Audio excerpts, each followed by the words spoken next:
Nikki Haley has seen an uptick in the 2024 Republican primaries in recent months, following particularly well-received debate performances as she ran what some other conservatives described as a largely error-free campaign.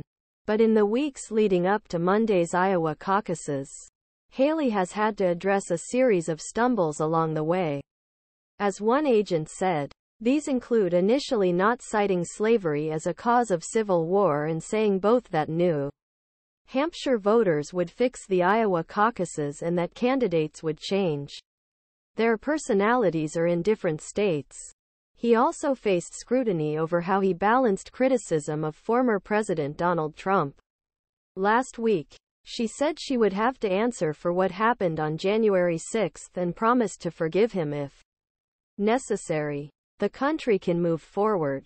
His opponent, Ron DeSantis, made headlines during CNN's debate on Tuesday. He said he displayed ballistic foot care, a fancy phrase for himself in the foot.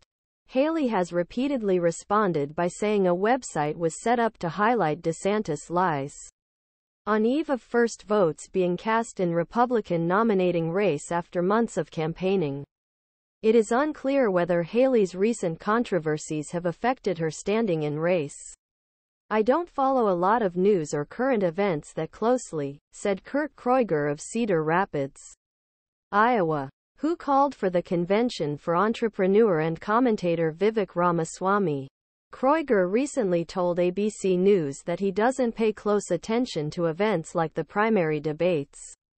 Joseph Prezioso AFP via "I feel like everyone's trying to get their gotcha moment. There's so much at stake that I think we need to move beyond that," added Debbie Newmeyer of Robbins, Iowa, who said she was rallying on Haley's behalf. Those stances haven't stopped other opponents from using Haley's comments to try to tear her down.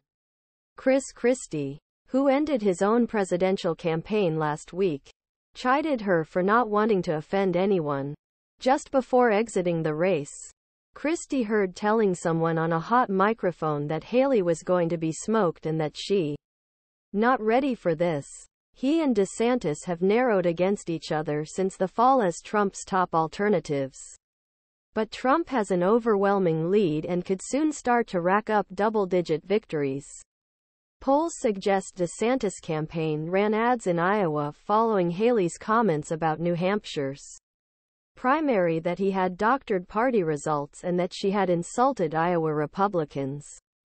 And Trump interrupted his Civil War comment, saying slavery was the obvious answer rather than 3 paragraphs of nonsense and that Iowa voters don't need to be fixed. Christian Monterosa AFP via some Republican strategists who spoke to ABC News predicted that the campaign-ending moments would be very brief even cumulatively. But that as a growing rival to Trump, Haley's campaign risks losing its luster. Whatever momentum he had, I think it slowed him down a little bit.